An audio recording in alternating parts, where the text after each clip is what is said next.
Well, welcome everyone to Money and Meaning, Kinder Institute of Life Planning's blog, where we tell the stories of registered life planners from around the world. I'm Lora Woodward, Chief Operating Officer.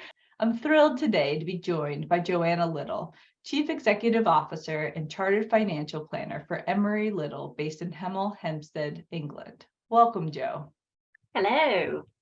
Yeah, so good to connect with you. So I know that you basically grew up in financial services with your dad and your granddad as financial advisors. Tell us a bit of your backstory and how you came to be where you are now. Yeah, well, I mean, how long have you got? So, as you mentioned, my grandfather was originally a financial advisor, started his own firm, I think, back in 1973. And then my father joined the business just over 22 years ago now, and started his own arm of the family business. And growing up, I knew both of them were financial planners or financial advisors, and it never really occurred to me that I would actually follow suit. I was actually very lucky that at no point was there any family pressure to join the family business. I graduated from university in 2010, and my dad asked if I would like to join on a not necessarily forever, but sort of saying, you know, if you joined, you could work with us for 2 years. That would give you the opportunity to start doing some of your exams, us the opportunity to, you know, really get value from you being there long enough. And then from then on, you can, you know, spread your wings if you wanted to, make a decision as to what you'd like to do with your life at that point. And I thought, well, you know, what's the harm? So I said yes, and I'm, you know, still there. So something worked out okay. Yeah, it seems to. So I know that you also following in your father's footsteps became a registered life planner in 2018. So what initially drew you to Kinder Institute of Life Planning's training curriculum? So I actually didn't want to do it. You know, I saw myself very much as a technical financial planner. I was young and therefore I think placed a much greater importance and priority at that time around the technical elements and making sure that I was, you know, improving and kind of pursuing that side of the job. And it was actually my dad that said, well, actually, if you wanted to be a financial planner at Emery Little, it's almost a prerequisite to go on this course, because it's much more about the relationships. It will teach you skills that you won't be learning through doing exams and the other elements of your work. So just go and see where it takes you. And so I begrudgingly attended the 5-day course first, not really knowing much about it, having had some experience in client meetings, sort of watching dad as a financial planner working with clients. And I thought, oh, it's too touchy-feely, really uncomfortable at this point in my life with that. But then I went on the 5-day, absolutely loved it, and it was life-changing, and I haven't looked back since. So, you know, it was really a 180-degree turnaround from not wanting to go at all to, you know, just getting a huge amount of value from it. Yeah. Oh, that's a great story, because we don't usually, most people come into our training programs wanting to embrace it, but it makes sense, because I know that so many people from Emery Little have actually been through our training programs. Like you said, your dad said it was a prerequisite. So I know that on your website, you say, you know, financial planning is fundamentally life planning. So that sounds like a pretty big adoption. So what does that actually mean to you? So for us, because the client relationship comes first, you know, before anything else, and we work with clients over the course of their lifetime. So in most cases, that's decades. And we found life planning a really effective and meaningful way to build trust really quickly in those relationships. So either for new clients who may never have worked with anyone in financial services before, you know, it's a great way to demonstrate that we are putting the human in the family first before, you know, finances. And also we've got a young financial planning team, and lots of us have taken over the responsibility of looking after clients from advisors who have since retired. And so again, that's a really nice way for us to quickly build trust in those relationships as well. And we find that taking clients through the life planning process gives us much richer conversations, is more meaningful, and ultimately just a little bit more, well, a lot more fulfilling, I think, as part of the job. Yeah, that's something that we've heard, is it's not just fulfilling for the client, certainly, but also for the advisor. It becomes more fulfilling to go to work knowing that you're going to be having these meaningful conversations with clients. Yeah, absolutely. And I think when you really understand from a client's perspective what's important to them, their goals and aspirations beyond, maybe some surface goals of aspirations like, I would like a bigger house, or I want to travel a bit more. When you really get into the nitty gritty as to what brings meaning to their life and where they want to be spending more of their time, and then you see those individuals and their families achieve those, it's kind of hard to articulate how that feels, but there is a huge sense of achievement even in seeing somebody else's plan playing out. Yeah, that makes a lot of sense. So speaking of plans playing out, then, do you have an example of a client success story that you'd be willing to share, that kind of where you took somebody through the life planning process? Yeah, I mean, there's lots to choose from. I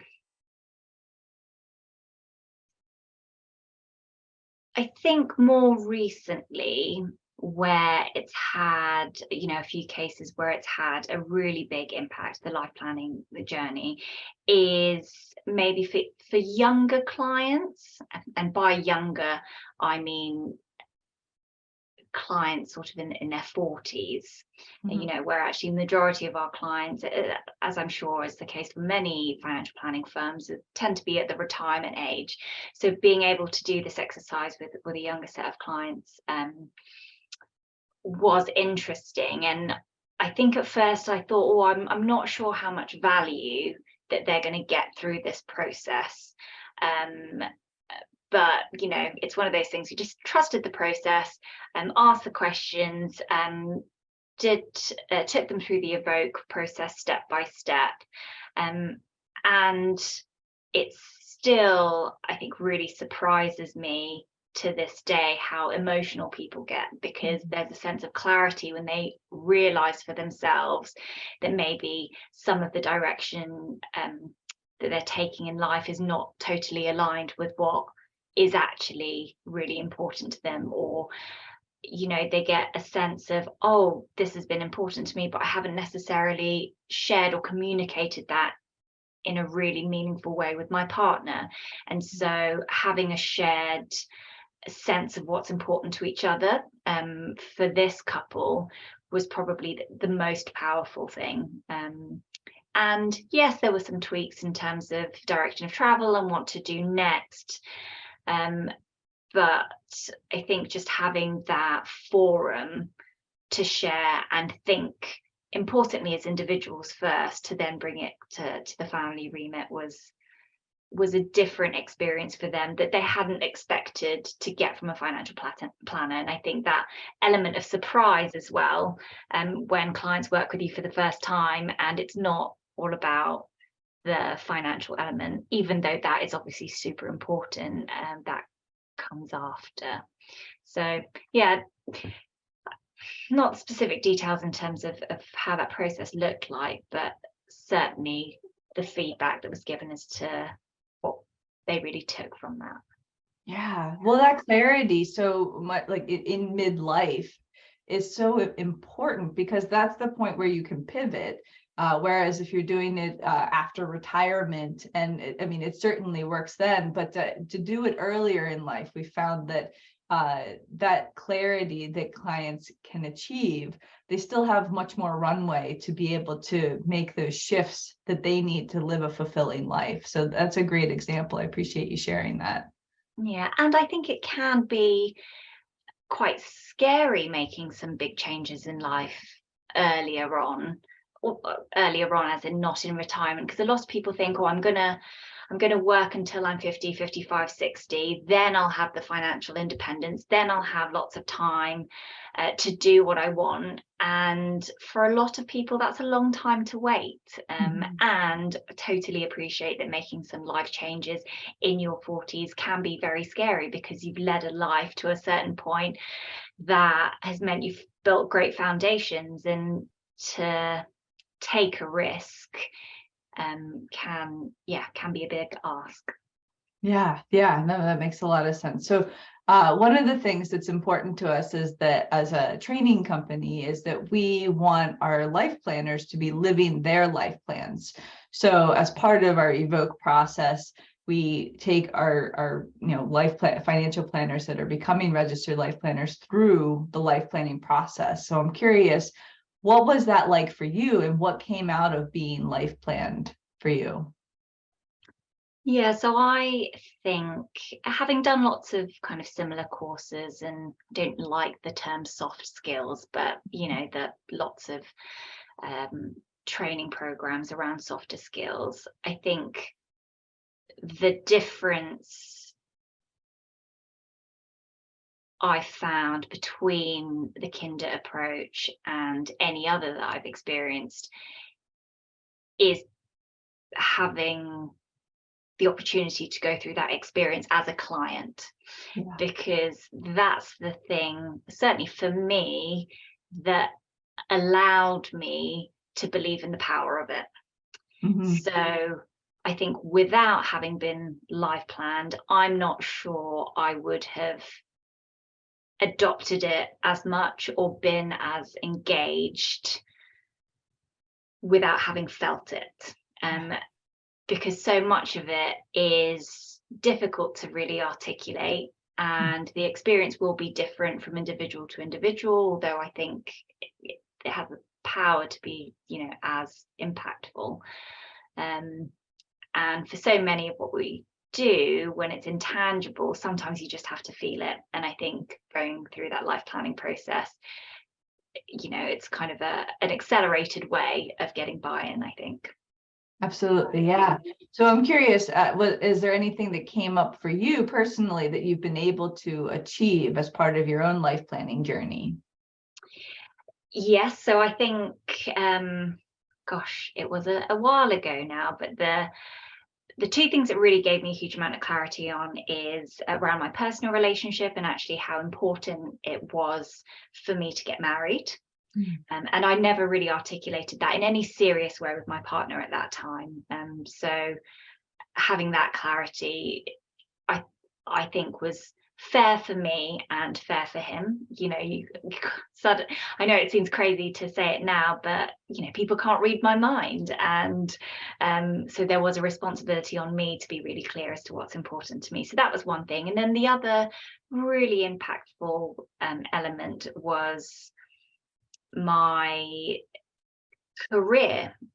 So having worked for a family firm, and possibly always having had a bit of a chip on my shoulder as to, do I deserve to be here? Do I need to do something else in order to feel like I can make it on my own 2 feet? And, having all of these different competing priorities and different perspectives, and really found it difficult before the life planning process to work out what are my own thoughts versus what am I being dictated to by assumptions on others, or just my external surroundings. And so it was those two elements that I still to this day sort of remember. Yeah, and that's huge. I mean, clearly those are very important parts of your life, your personal relationships and your career. That's very much almost all of it. Yeah. That's great. Yeah, and I think a lot of this, it creates space for the individual to really question, am I doing this because I want to do it, and because it's important to me, and it's part of what will bring me meaning or fulfillment, or am I doing it on autopilot because I think that's what's expected of me, or everyone else is doing that, so I'm just going to do it? And there is a real sense of relief once you go through that process, because there's just much more certainty, well, as much certainty as you can have in life, just a confidence, I guess, in terms of the direction of travel that you take next. Yeah, that's really well stated. Thank you. So if there was a piece of advice that you could have had when you were starting out, or that you would think to give to somebody who's just starting out, what would that be for that future registered life planner? So I think it would be to really lean into it and really go with it. Try and absorb as much as you can, try and learn as much as you can, before then thinking about challenging bits and working out for yourself how it really works in practice with your clients. I think sometimes, because it's such a new way for lots of people of working with clients or thinking about financial planning, the challenge or doubt comes in really early on. And so I think my advice would be just hold on to that for a little bit longer, because the time will come when that is a great exercise to go through. But I feel that for that to be as productive as it can be, try and just be as much of a student for as long as you can. Was certainly my experience, and kind of seeing others around me and how they approached it as well. Yeah, that's good. That's good. Thank you. And so life planning is a dynamic process. It's not something that we just do once. It kind of is this ongoing conversation. So for you, what is next in your own life planning journey that you're really excited about? Well, I mean, it's two-pronged. One is, how can it continue to evolve with clients at work?